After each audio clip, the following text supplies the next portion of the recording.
Shalom Bapak Ibu Saudara yang terkasih di dalam Tuhan, berjumpa kembali di webinar Revival Total Ministry bulan April yang kedua.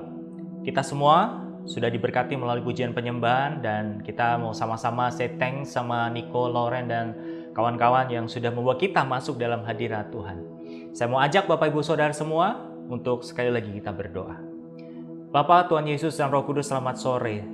Menjelang malam kami mengucap syukur untuk kesempatan yang Kau berikan buat kami anak-anak-Mu boleh duduk diam untuk mendengar kebenaran firman-Mu, dan biarlah Roh Kudus turun atas setiap kami di mana kami berada, pengurapan Roh Kudus melawat dan menjamah kami sehingga setiap kebenaran firman-Mu dapat menjadi hidup di dalam hidup kami. Dan mari Roh Kudus, Engkau yang mendorong, Engkau yang membawa kami untuk memasuki dimensi menghidupi firman Allah. Dan biarlah dengan pengurapan yang daripadamu kami dapat menangkap apa yang menjadi isi hatinya Bapa.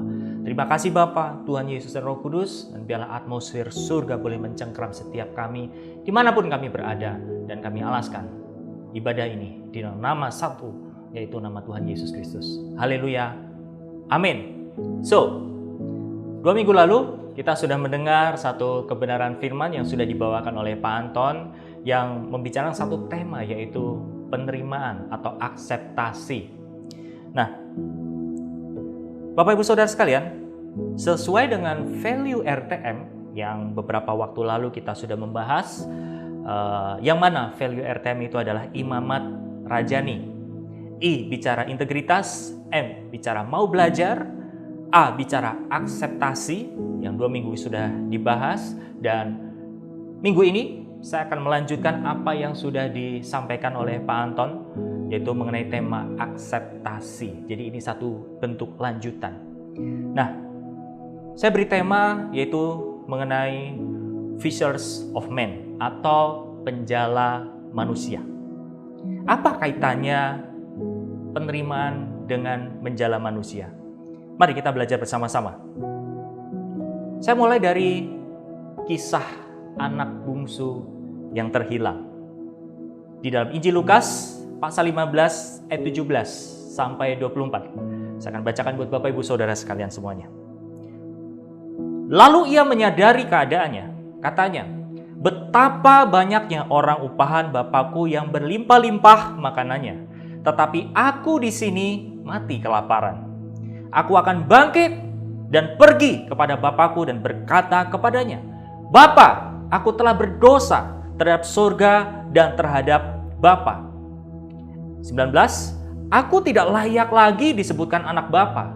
Jadikanlah aku sebagai salah seorang upahan Bapa. Maka bangkitlah ia dan pergi kepada bapaknya. Ketika ia masih jauh, ayahnya telah melihatnya. Lalu tergeraklah hatinya oleh belas kasihan. Ayahnya itu berlari mendapatkan dia, lalu merangkul dan mencium dia. Kata anak itu kepadanya, Bapa, aku telah berdosa terhadap surga dan terhadap Bapa. Aku tidak layak lagi disebutkan anak Bapa. Tetapi ayah itu berkata kepada hamba-hambanya, lekaslah bawa kemari jubah yang terbaik. Pakaikanlah itu kepadanya dan kenakanlah cincin pada jarinya dan sepatu pada kakinya. Dan ambillah anak lembu tambun itu, sembelilah dia, dan marilah kita makan dan bersukacita. Sebab anakku ini telah mati dan menjadi hidup kembali. Ia telah hilang dan didapat kembali. Maka mulailah mereka bersukaria. Saudara, ini adalah satu perumpamaan yang Tuhan Yesus ajarkan tentang penerimaan.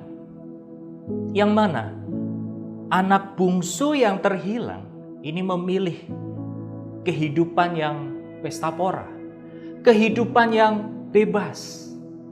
Dia menghambur-hamburkan harta orang tuanya. Apa yang terjadi? Pada saat hartanya semua yang dibawa habis, dia teringat oleh keluarganya. Dia teringat sama bapaknya. Walaupun di dalam hatinya, sudahlah, kalau aku pulang, aku harus jadi hamba bapakku, nggak masalah. Yang penting aku pulang, aku bisa makan dengan normal. Tapi apa yang terjadi, saudara? Di sana bapaknya sudah menanti. Di sana bahkan bapaknya sudah betul-betul rindu. Tidak hanya mengampuni seorang anak bungsu yang terhilang ini, saudara. Tapi apa yang sosok Bapa ini perlihatkan? Dia antusias. Dia menghampiri anaknya. Bahkan lebih daripada itu, saudara. Dia memakaikan jubah. Dia memakaikan kasut. Dan dia memberi cincin. Saudara, ini adalah gambar jelas bagaimana Bapa Surgawi telah menerima kita apa adanya. Dari latar belakang kehidupan yang rusak, yang buruk, yang hancur, saudara. Gak pandang bulu. Dan di dalam Roma pasal 5 ayat yang ke-8. Akan tetapi Allah menunjukkan kasih-Nya kepada kita oleh karena Kristus telah mati untuk kita ketika kita apa, saudara? Masih berdosa. Tangkap poin ini. Kita diampuni oleh Allah. Kita diterima oleh Bapa kita di surga bukan karena kita sudah sempurna. Bukan kita keadaannya sudah membaik. Tapi Pak, di situ dikatakan ketika kita masih berdosa, Tuhan Yesus sudah ampuni kita. Allah Bapa mengampuni kita, saudara. Nah, ini adalah satu bentuk penerimaan yang Allah berikan buat Bapak, Ibu, Saudara, dan saya. Yang mana penerimaan ini yang seharusnya terjadi dalam hidup kita juga kepada sesama. Saya akan lanjutkan di dalam Injil Matius pasal yang ke-9 ayat 10 sampai 11. Ini adalah satu kisah yang mana Tuhan Yesus dia sedang makan dengan orang-orang pemungut cukai dan orang-orang berdosa, saudara. Injil Matius pasal 9 ayat 10 sampai 11. Kemudian ketika Yesus makan di rumah Matius, datanglah banyak pemungut cukai dan orang berdosa dan makan bersama-sama dengan dia dan murid-muridnya. Pada waktu orang Farisi melihat hal itu, berkatalah mereka kepada murid-murid Yesus, "Mengapa gurumu makan bersama-sama dengan pemungut cukai dan orang berdosa?" Saudara, kalau kita lihat ada satu kondisi yang mana kondisi itu sebetulnya tidak normal. Kebenaran firman bilang, saudara, kalau kita mau baik ya bergaulah dengan orang baik. Betul? Dan firman Tuhan juga mengatakan pergaulan yang buruk dapat mengubah kebiasaan yang baik. Tapi apa yang ditampilkan oleh Tuhan Yesus ini, saudara? Dia justru bergaul dengan pemungut cukai. Dia bergaul dengan orang berdosa. Pada zaman itu, Bapak, Ibu, Saudara, pemungut cukai itu adalah satu pekerjaan yang dianggap orang-orang Yahudi itu munafik. Karena apa? Mereka memeras orang Israel sendiri untuk orang Roma. Jadi bagi orang-orang yang pekerjaannya pemungut cukai itu hina, saudara. Tapi di sini kita bisa melihat Tuhan Yesus nggak pandang bulu. Dia bergaul loh dengan siapa? Orang-orang yang dibilang atau dinilai oleh orang pada umumnya itu munafik, orang-orang yang berdosa mungkin, orang-orang yang jahat. Tapi Tuhan Yesus bergaul dengan mereka, saudara. Dan di satu sisi yang lain, saudara, Anda bisa melihat reaksi daripada orang Farisi, yaitu apa? Menghakimi. Mengapa gurumu makan bersama-sama dengan pemungut cukai dan orang berdosa? Saudara, sering sekali kitanya karena tahu firman, tahu kebenaran, kita suka menjudge. Kita suka menghakimi, kita suka menilai-nilai, ih kamu kok masih ngerokok, kamu kok masih begitu dan begini dan seterusnya. Kok kamu masih minum obat, kok kamu masih ini dan itu segala macam. Sering sekali kitanya yang memakai teori kebenaran firman itu untuk menilai sesuatu. Padahal Tuhan Yesus memberi satu teladan yang jelas. Bahwa kebenaran firman itu bukan untuk menghantam, bukan untuk menghakimi, saudara. Tapi untuk apa? untuk mengubahkan, untuk membuktikan bahwa firman itu hidup, firman itu nyata, saudara. So, ada satu kalimat di sini. Penerimaan bukan berarti setuju dengan pelanggaran, tetapi penerimaan adalah bukti kasih dan kerendahan hati untuk menerima kekurangan orang lain, untuk membawanya kepada kebenaran. So, Bapak Ibu Saudara sekalian, kalau kita bisa mempraktekkan penerimaan, itu bukan berarti Anda sedang setuju dengan pelanggaran. Bukan berarti juga Anda setuju dengan kesalahan. Tetapi di sana, saudara sedang memilih kerendahan hati dan mempraktekkan kasih Allah yang nyata itu buat jiwa-jiwa yang belum bertobat, saudara. Ini adalah pintu masuk. Ini adalah gerbang buat orang-orang yang belum mengenal Tuhan atau berjumpa dengan Tuhan mulai merasakan kasih Tuhan. Saya ajak Bapak Ibu Saudara untuk melihat satu foto ini. Mungkin sebagian besar Bapak Ibu Saudara tahu yang sebelah kiri, ya. Ini adalah satu tempat di mana ini tempat yang populer pastinya buat saudara. Ini adalah tempat di ruang depan, ya, di Cipaku, saudara. Jadi satu malam kami ketika pelayanan ke Bandung, tiba-tiba ada satu orang, satu kawan yang kebetulan tinggalnya di Bandung, dia kuliah di sana, datang ke Cipaku untuk ketemu sama kita. Keadaan kami jujur saat itu mungkin sudah ngantuk, sudah lelah, karena sepanjang hari itu kami ada pelayanan di Bogor, terus sama tim kita menuju ke Bandung, dan ini kira-kira jam 12 malam, saudara. Anda bisa lihat sebelah kanan, ini adalah gambar aslinya. Anyway, saya sudah minta izin Bapak Ibu Saudara sama yang bersangkutan, bro, boleh nggak aku menceritakan kisah? Oh boleh Kak. Pertobatan dan cinta kasih saya kepada Tuhan nggak apa-apa diceritakan buat orang-orang yang membutuhkan. Baik, thank you.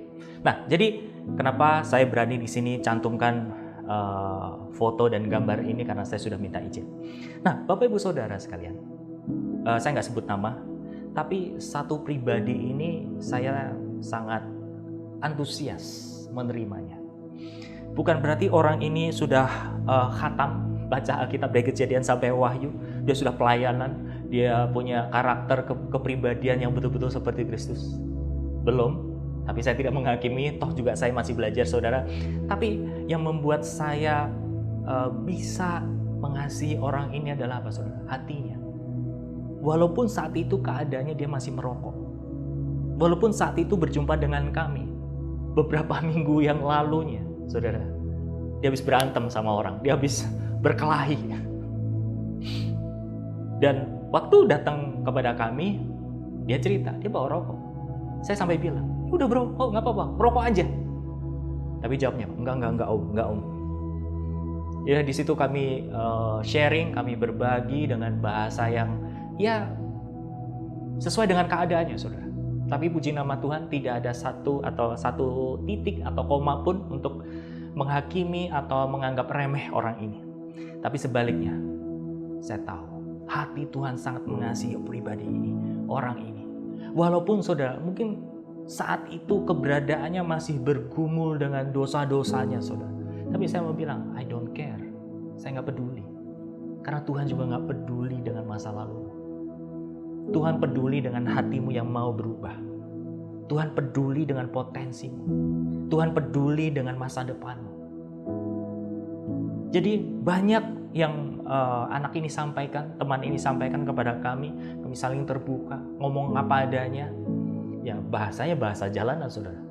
Tapi inilah satu keteladanan yang Tuhan Yesus berikan buat Anda dan saya.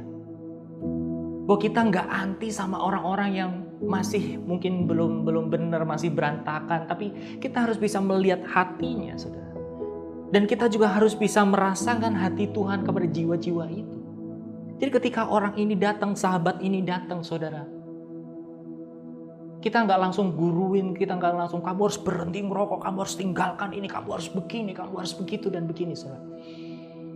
Sekali lagi, bukan soal kita excuse sama dosa-dosanya. Bukan kita mau excuse soal masalah pelanggarannya, saudara.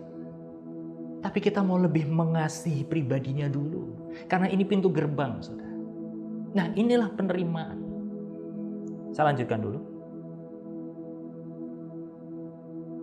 Bahwa semua orang pada dasarnya membutuhkan penerimaan. Kenapa? Karena memang pada dasarnya, saudara, benih yang kita bawa semenjak Adam dan Hawa jatuh ke dalam dosa adalah benih pemberontakan, benih penolakan. Jadi untuk sembuhnya diapakan? Diterima. Penerimaan adalah bukti kasih. Maka ini penting, saudara. Kalau kita tidak menyadari hal ini atau kita belum memahami arti penerimaan Allah terhadap kita, saudara, mustahil kita bisa menerima orang-orang sekitar kita yang mungkin hidupnya belum menjadi contoh, yang mungkin hidupnya belum menjadi teladan atau bisa dilihat baik. Tapi justru Tuhan Yesus datang ke muka bumi bukan untuk orang yang sempurna. Tuhan Yesus turun ke muka bumi bukan untuk orang yang sehat, tapi dia datang untuk orang yang rusak. Dia datang untuk orang yang sakit, saudara. Maukah Bapak Ibu Saudara sekalian bisa melihat dari sudut pandang Tuhan melihat keberadaan kita? Itu yang Tuhan harapkan. Itu yang Tuhan mau untuk kita lakukan, saudara. So, di dalam Roma pasal 8 ayat 14 sampai 15. Saya akan bacakan satu kutipan, satu kalimat di ayat yang ke-15.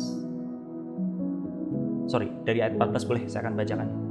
The mature children of God are those who are moved by the impulse of the Holy Spirit. And you did not receive the spirit of religious duty, leading you back into the fear of never being good enough. Perhatikan di sini, saudara. But you have received the spirit of full acceptance. Saudara, ada satu kebenaran firman yang menyatakan bahwa engkau telah menerima apa? Roh penerimaan yang penuh dari siapa, saudara? Sang Bapa. Supaya apa?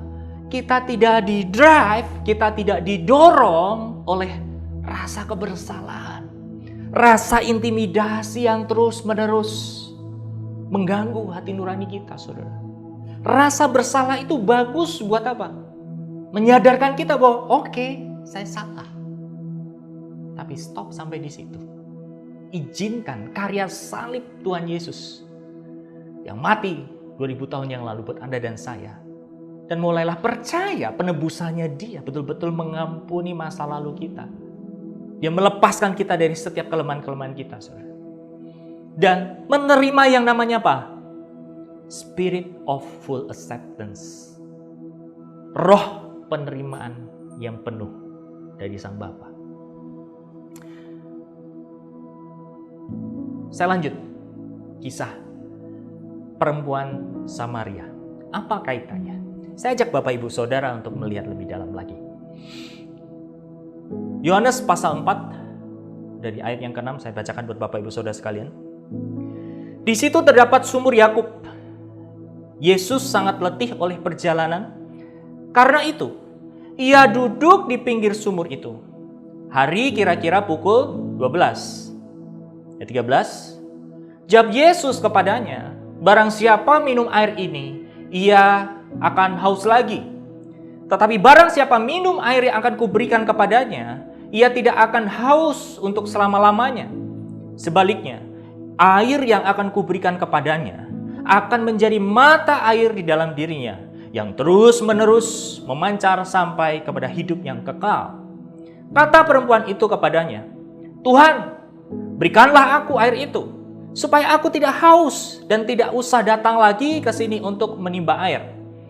Kata Yesus kepadanya, pergilah, panggillah suamimu dan datang ke sini. Kata perempuan itu, aku tidak mempunyai suami. Kata Yesus kepadanya, tepat katamu bahwa engkau tidak mempunyai suami. Sebab engkau sudah mempunyai 5 suami dan yang ada sekarang padamu bukanlah suamimu. Dalam hal ini engkau berkata benar. Kata perempuan itu kepadanya, Tuhan, nyata sekarang padaku bahwa engkau seorang nabi. 39. Dan banyak orang Samaria dari kota itu telah menjadi percaya kepadanya karena perkataan perempuan itu yang bersaksi, ia mengatakan kepadaku segala sesuatu yang telah kuperbuat. Ayat 42. Dan mereka berkata kepada perempuan itu, kami percaya, tetapi bukan lagi karena apa yang kau katakan. Sebab kami sendiri telah mendengar dia, dan kami tahu bahwa dialah benar-benar juru selamat dunia. Saudara, dari kisah penerimaan yang tadi saya bahas di awal, saya mengkaitkan satu tema yang Pak Anton 2 minggu lalu sampaikan, saudara.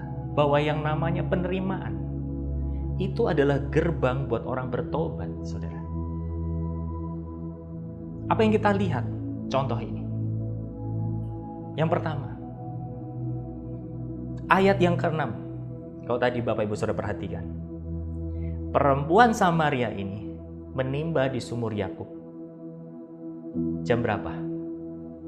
Dikatakan hari kira-kira pukul 12 pada tengah hari, saudara. Padahal zaman itu kalau menimba air sebelum matahari muncul. Pagi-pagi buta, saudara. Tapi kenapa satu perempuan ini datang ke sumur untuk menimba air di tengah siang bolong? Karena dia malu.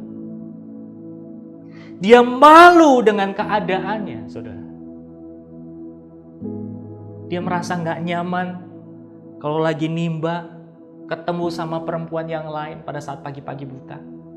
Lalu dia memilih untuk walaupun panas, terik, gak apa-apa. Saya mau nimba air. Daripada aku datang pagi-pagi yang buta, ketemu yang lain, nanti orang ngomong apa tentang diriku. Jadi kedatangan perempuan Samaria ini di hari yang terik, hari yang panas, saudara, sebenarnya sedang menutupi satu kehidupannya yang buruk. Dari mana kita tahu kehidupan perempuan ini buruk? Ketika Tuhan Yesus bertanya kepada dia. Ayat 16. Dikatakan di situ, kata Yesus kepadanya, pergilah, panggillah suamimu dan datang ke sini. Lalu perempuan itu menjawab apa? Aku tidak mempunyai suami. Kemudian kata Yesus, tepat katamu bahwa engkau tidak mempunyai suami, sebab engkau sudah mempunyai 5 suami, dan yang ada sekarang padamu bukanlah suamimu.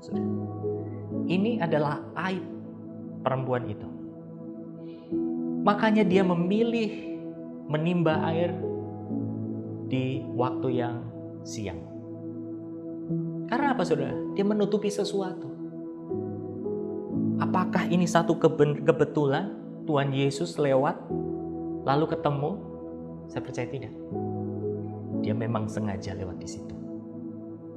Karena apa? Karena dia punya misi, saudara.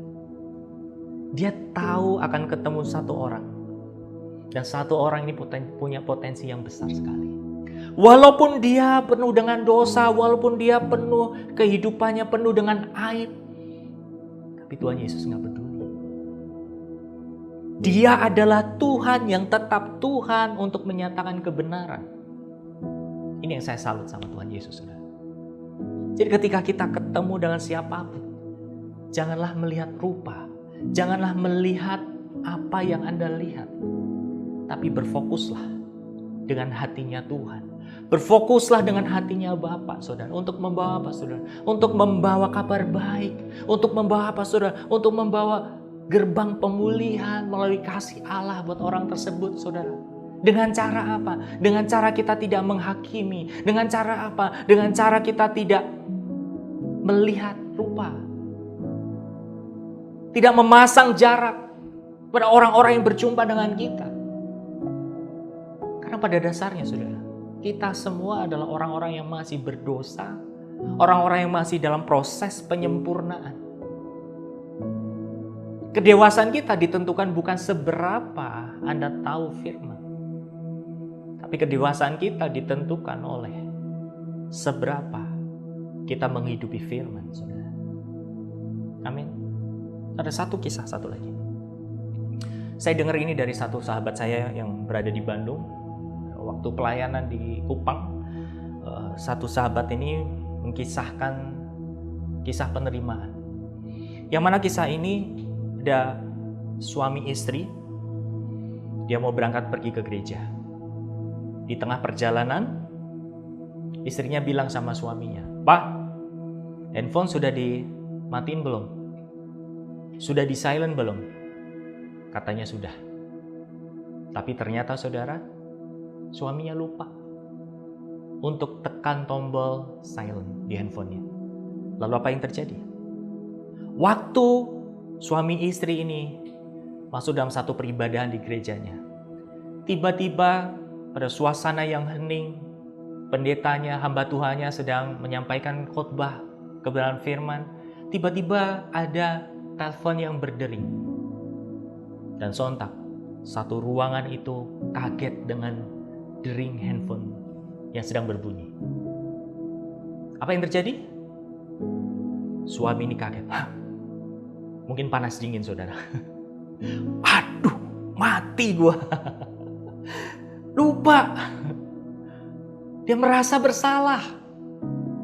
Dan istrinya apa yang dia lakukan? Matanya melotot. Menunjukkan apa, saudara? Ketidaksukaan. Lalu pulang dari gereja itu apa yang terjadi, saudara? Dalam perjalanan, istri ini menghakimi suaminya. Papa tuh ya kalau dikasih tahu, padahal tadi mama sudah bilang, matiin pak. Dan ditambah lagi, saudara, waktu di peribadahan, si hamba Tuhannya negor di depan banyak orang. Handphone siapa itu? Anda tidak menghargai hadirat Tuhan. Coba, kalau itu terjadi sama Bapak Ibu Saudara, kira-kira mentalnya gimana? Rasanya pasti down. Kalau itu saya, pasti drop. Pasti insecure. Belum lagi waktu pulang masih diomel-omelin sama siapa? Istrinya. Sehingga membuat perasaan sang suami ini, saudara, betul-betul gundah, betul-betul galau, betul-betul merasa terpojokkan. Nah, biasanya orang yang terpojok, biasanya orang yang bersalah, dia akan minggir. Dia akan mencari tempat yang aman buat dia. Sehingga singkat cerita, dalam kisah ini, saudara, sang suami pergi ke salah satu bar di sana. Untuk apa? Menghibur diri. Nah, waktu di bar apa yang terjadi? Tanpa sengaja, sang suami ini dia menjatuhkan gelas dari meja sampai ke lantai, pecah. Bisa bayangkan, saudara? Perasaannya bagaimana? Waduh, salah lagi, gua begini lagi, saya begini lagi. Apa nanti kata orang itu? Saya pasti akan dimaki-maki, pasti saya akan dimarahin. Tadi dimaki-maki, tadi dimarahin sama istri, dimarahin sama gembala, pasti di sini dimarahin lagi. Tahu, saudara? Perasaannya pasti kacau balau. Tapi apa yang terjadi? Sang suami ini, lelaki ini tidak dimarahin oleh pelayan bar tersebut. Responnya malah sebaliknya, di luar dugaan sang suami ini. Oh pak, nggak apa-apa. Jangan merasa bersalah. Udah saya ganti ya, saya ganti berapa aja deh saya ganti. Tenang pak. Jangan merasa bersalah. Malah saya ganti dengan gelas yang baru. Oke? Saudara, ketika sang suami ini mendapat perlakuan yang berbeda, apa yang terjadi di dalam penilaian sang suami ini? Pasti dia akan membandingkan. Saya masuk gereja, saya berniat baik, saya dihakimi. Saya lagi di bar, tempat yang gak holy, tempat yang gak kudus, tapi justru baik. Sehingga apa yang terjadi, saudara? Image-nya, gambarnya sang suami ini akan berbeda. Dia akan menjudge, dia akan menghakimi, dia akan menilai bahwa orang-orang di gereja itu buruk laku. Sedangkan orang-orang di bar yang kelihatannya nggak benar, yang nggak kudus, tapi malah berlaku baik. Tapi poinnya nggak di situ, saudara. Ini bicara soal masalah apa? Penerimaan. Bisa tarik kesimpulannya. Sering sekali kita memaksa orang untuk berubah. Kamu jangan begini, kamu jangan begitu. Oh, kamu masih begini. Sering sekali kita menjadi pendidik, kita menjadi orang tua juga memaksakan anak supaya apa? Benar hidupnya. Tapi pertanyaannya, saudara, pernah nggak Anda hadir di sana? Pernah nggak Bapak Ibu Saudara memberi hidup, memberi waktu buat orang-orang yang hidupnya menurut Anda belum benar ini tadi? Apakah Anda sudah menginvestasikan ke sana? Kalau kita belum menerima mereka, kalau kita belum hadir buat mereka, please, jangan memaksakan lebih. Karena bagaimanapun juga, saudara, orang-orang di sekitar kita butuh kehadiran, butuh hidup kita, hidup yang aman buat mereka, saudara. Saudara, ada ingat kisah yang tadi di awal saya angkat? Saya bertemu dengan satu anak muda dengan keadaannya yang mungkin masih bergumul untuk hidup benar di mata Tuhan. Kalau nggak ada kehadiran orang-orang benar di sana, saudara, kalau tidak ada kehadiran orang-orang yang peduli terhadap hidupnya, kira-kira dia akan berjuang dengan siapa? Siapa yang akan menjadi supporting sistemnya dia, saudara? Sering sekali kita memaksakan apa yang kita menurut baik. Kita sering sekali memaksakan orang untuk kamu harus ini, kamu harus itu. Tapi kita nggak pernah investasi buat hal itu, saudara. Please, ini jangan pernah dilakukan lagi. Kalau Anda berharap sesuatu yang baik terjadi buat anak, buat suami, buat istri, buat keluarga Anda, mulai investasikan hidup Anda. Mulai kasihi mereka. Begitu juga dengan perempuan Samaria ini. Kalau Tuhan Yesus tidak hadir, dia nggak akan jadi penjala jiwa. Apa fakta-fakta yang terjadi dalam kisah perempuan Samaria ini, saudara? Yang pertama, dia menimba air di siang hari. Dia memiliki satu makna, dia memiliki satu alasan, supaya dia tidak ketemu dengan banyak orang, supaya dia tidak malu karena dia punya aib dalam kehidupannya. Yang kedua, dia punya kehidupan yang buruk. Yang ketiga, tapi dia percaya, dia menerima perkataan Yesus. Dan fakta yang keempat, apa yang terjadi? Dia menjadi penjala manusia. Saudara, inilah nilai penerimaan yang kita harus hidupi. Bahwa penerimaan itu bukan hanya membawa orang bertobat, tapi itu menjadi gerbang buat orang dipakai oleh Tuhan untuk menjala jiwa-jiwa, saudara. Nah, saya akan bacakan kisah sedikit perempuan Samaria ini. Jadi perempuan Samaria ini sesuai sejarah ternyata punya nama. Siapa namanya? Namanya adalah Potini. Jangan bilang ini orang Jawa, saudara. Tapi memang namanya Potini. Baik, saya akan baca secara cepat ya, supaya kita semua bisa menangkap intinya. Seorang tokoh penting dalam kitab Yohanes, yaitu wanita Samaria, seperti banyak wanita lain, berkontribusi pada penyebaran agama Kristen. Karena itu ia menempati tempat terhormat di antara para rasul. Dalam khotbah-khotbah Yunani dari abad keempat hingga ke-14, ia disebut rasul atau penginjil. Dalam khotbah-khotbah ini, wanita Samaria sering dibandingkan dengan para murid pria dan rasul dan didapati melampaui mereka. Ada yang namanya hagiografer, yaitu orang yang tahu tentang sejarah, namanya Bizantium, mengembangkan kisah wanita Samaria, mulai dari mana Rasul Yohanes pergi. Pada hari Pentakosta, Rasul Potini menerima baptisan bersama dengan 5 saudara perempuannya, yaitu Anatole, Foto, Fotis, Paraskeve, Kiriake, dan kedua putranya, yaitu Poteinus dan Joseph.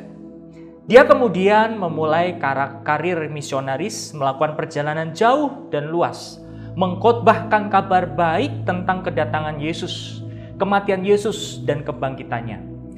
Ketika Kaisar Nero menjadi kaisar di kota Roma pada waktu itu, mulai menganiaya orang-orang Kristen. Potini berada di Kartahage di Afrika, tempat ia mengabarkan Injil Kristen. Setelah Yesus menampakkan diri kepada Rasul Potini dalam mimpi, kemudian Potini berlayar ke Roma. Kedatangan Rasul Potini ini membangkitkan rasa ingin tahu di ibu kota. Semua orang membicarakannya. Siapa wanita ini? Mereka bertanya. Dia datang ke sini dengan banyak pengikut, dan dia memberitakan Kristus dengan berani. Saya akan singkat kisah ini, saudara. Dan Kaisar Nero pun bertanya kepada nama-nama orang-orang yang mengikut Potini. Sekali lagi, Potini menjawab. Ia memperkenalkan dirinya, 5 saudara perempuan dan putra bungsunya. Kaisar kemudian menuntut untuk mengetahui apakah mereka semua setuju untuk mati demi Yesus orang Nazaret itu. Kemudian Potini, ya, untuk cintanya kita bersuka cita, dan dalam namanya kita akan dengan senang hati mati untuk Kristus. Mendengar kata-kata mereka yang begitu menantang, kemudian Kaisar Nero memerintahkan dengan mereka dipukuli dengan tongkat besi selama 3 jam. Apa yang terjadi? Para pengikut Potini yang dipukuli selama berjam-jam tidak merasakan sakit sama sekali, dan tidak ada yang terjadi apapun pada tangan mereka. Rasul Potini sangat gembira dan berkata-kata dari kitab Mazmur 118 ayat yang ke-6 yang ditulis oleh Raja Daud. Tuhan ada di pihakku, aku tidak akan takut. Apakah yang dapat dilakukan manusia terhadap aku? Dan kemudian Kaisar Nero ini, saudara, saya singkat ceritanya, kisahnya. Kaisar Nero ini betul-betul geram. Sampai dia itu dimasukkan ke dalam satu panci, dia dipanasi selama 7 hari, saudara. Apa yang terjadi? Nggak mati. Apakah berakhir di situ? Tidak. Potini masih di penjara. Sampai akhirnya Kaisar Nero geram. Dibuanglah ke sumur yang kering, di sana berhari-hari. Sampai pada akhirnya Potini sendiri menyerahkan jiwanya kepada Tuhan. Dia berseru kepada Tuhan, dan di situ dia meninggal. Saudara, ini ada satu kisah saya ambil dari kutipan sejarah. Memang di Alkitab tidak ada. Di Alkitab hanya satu kisah yang tadi dikatakan di dalam Yohanes pasal yang ke-4 ayatnya yang ke-39 yang berkata demikian. Dan banyak orang Samaria dari kota itu telah menjadi percaya kepadanya karena perkataan perempuan itu. Ternyata sesuai dengan sejarah yang namanya Potini, saudara. Perempuan Samaria ini, dia betul-betul punya mentalitas, punya hati untuk menjadi rasul, sama seperti mirip-mirip seperti Paulus dan mungkin para rasul lain, saudara. Satu perjalanan yang dialami oleh perempuan Samaria ini berangkat dari mana? Bertemu dengan Tuhan Yesus di sumur.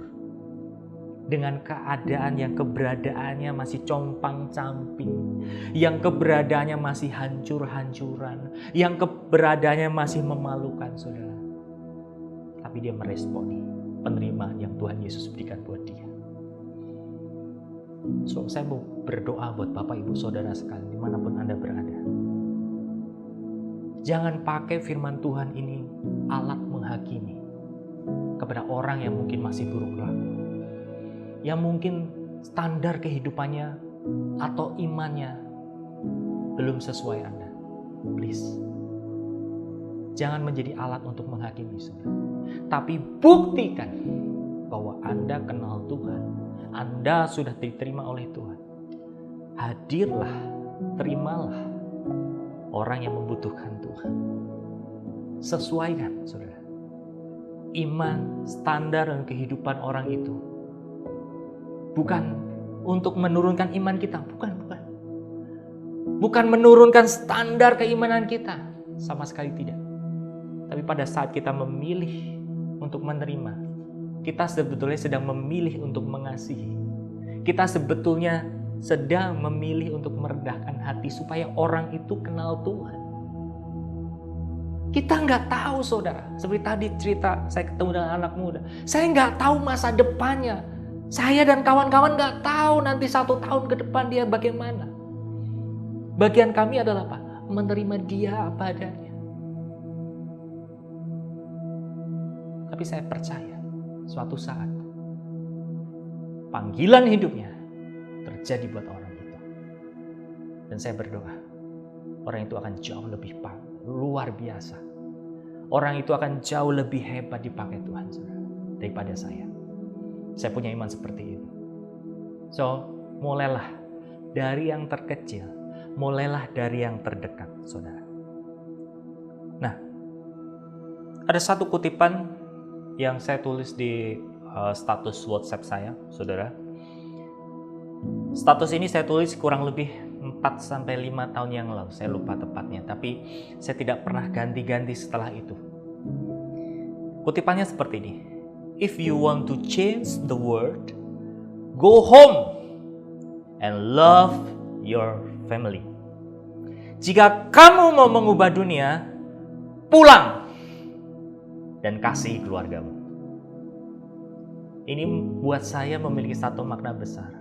Kalau kita pengen jadi berkat buat orang banyak, saudara, kembali ke rumah.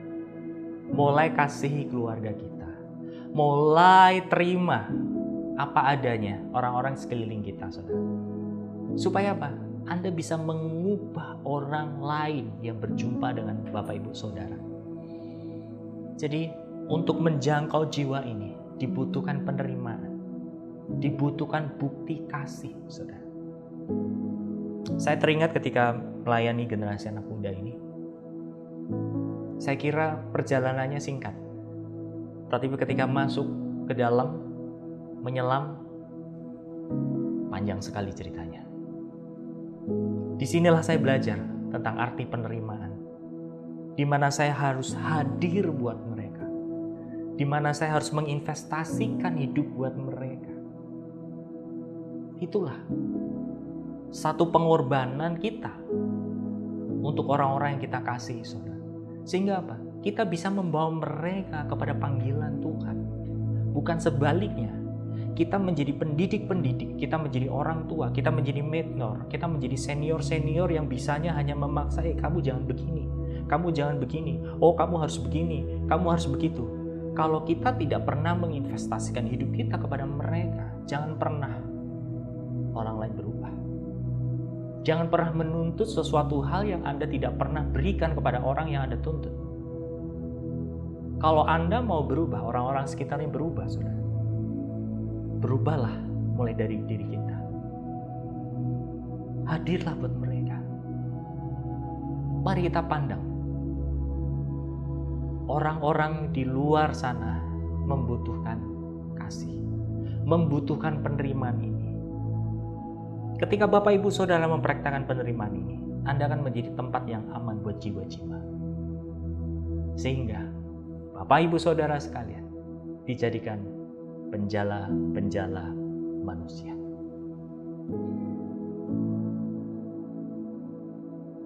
Inilah slide yang terakhir. Saya akan tutup dengan beberapa kutipan ini. Saat kita menerima, kita sedang mengasihi. Saat kita menerima, kita sedang membawa pertobatan bagi orang lain. Saat kita menerima, kita sedang memperkenalkan gambar Allah. Mari Bapak Ibu Saudara sekalian, kalau Tuhan Yesus sudah memberikan contoh, dia hadir buat perempuan Samaria, dan pada akhirnya dia menjadi rasul yang begitu hebat, begitu luar biasa, militan. Karena apa? Tuhan Yesus hadir buat dia. Sehingga dia bisa menjangkau jiwa kemana-mana. Dia walaupun di penjara, dia tetap mengabarkan Injil. Bahkan saudara, di dalam kisah Potini ini, nanti Anda bisa cari di internet, dia berhasil mempertobatkan anak-anaknya Kaisar Nero, saudara. Makanya Kaisar Nero begitu jengkel, begitu geram ketika dia berusaha untuk membunuh. Kuasa Tuhan terjadi dan dia tetap mengabarkan Injil. Amin. Mari kita renungkan kebenaran firman ini supaya kita betul-betul bisa mengekspresikan kasih Allah, kasih Tuhan itu buat orang-orang sekeliling kita. Mulailah dari hal yang terkecil, mulailah dari tempat yang mungkin terdekat. Suami, istri, anak, saudara. Supaya pengurapan Tuhan yang turun buat mereka bisa memenangkan orang-orang di luar sana. Tuhan Yesus memberkati. Mari kita bersatu dalam doa. Bapa, anakmu sudah selesai berbicara. Tapi saya percaya firman-Mu tidak pernah berhenti di sini. Bila Roh Kudus yang menuntun setiap kita menghidupi kebenaran demi kebenaran.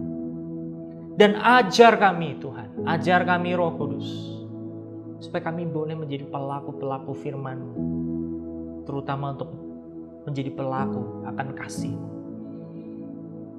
Bahwa kasih tidak cukup hanya untuk diajar, kasih tidak cukup untuk dipelajari, kasih tidak cukup hanya untuk teori. Tapi biarlah kasih itu benar-benar nyata dalam kehidupan kami. Sehingga penerimaan yang kami lakukan buat keluarga kami, buat saudara-saudara kami, buat orang-orang yang berjumpa dengan kami, itu boleh menjadi gerbang buat orang ini dimenangkan. Dan orang ini dapat Engkau pakai untuk memenangkan jiwa-jiwa yang lain. Terima kasih Bapa untuk penerimaan yang Engkau sudah berikan buat kami.